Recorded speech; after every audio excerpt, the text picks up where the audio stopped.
உன்னை வெற்றி கொள்ள யாரும் பிறக்கவில்லை என்று நினைக்காதே. எல்லோரையும் வெற்றி கொள்ள நீ பிறந்திருக்கிறாய் என நினைத்துக்கொள். வெற்றி உன் பக்கம்.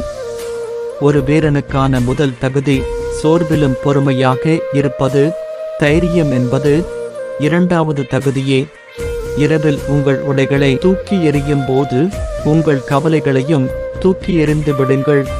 குழந்தைகளின் எதிர்காலம் எப்போதும் தாயின் செயலில்தான் தங்கியிருக்கிறது. இறக்கும் நேரத்தை விட துன்பப்படும் நேரத்திலேயே நமக்கு அதிக தைரியம் தேவைப்படுகிறது. நீங்கள் ஒரு செயலை சிறப்பாக செய்ய விரும்பினால் அதை நீங்களே செய்யுங்கள். நமது உடலுக்கு தேவைப்படும் சிறந்த சிகிச்சை அமைதியான மனமே. வெற்றி கிடைக்குமோ என்ற ஐயம் நிச்சயம் தோல்வியை நோக்கியே கொண்டு செல்லும். நாம் நமது தேவைகளை மட்டுமே கணக்கில் எடுத்துக்கொள்ளுகிறோமே தவிர நமது திறன்களை பற்றி ஒருபோதும் சிந்திப்பதில்லை. காலத்தின் அருமையை புரிந்து கொள்ளாதவர்கள் வெற்றி அடைய முடியாது. உங்கள் முன்னேற்ற பாதையை நோக்கி அடியெடுத்து வையுங்கள். அது எவ்வளவு சிறியதாக இருந்தாலும் பரவாயில்லை.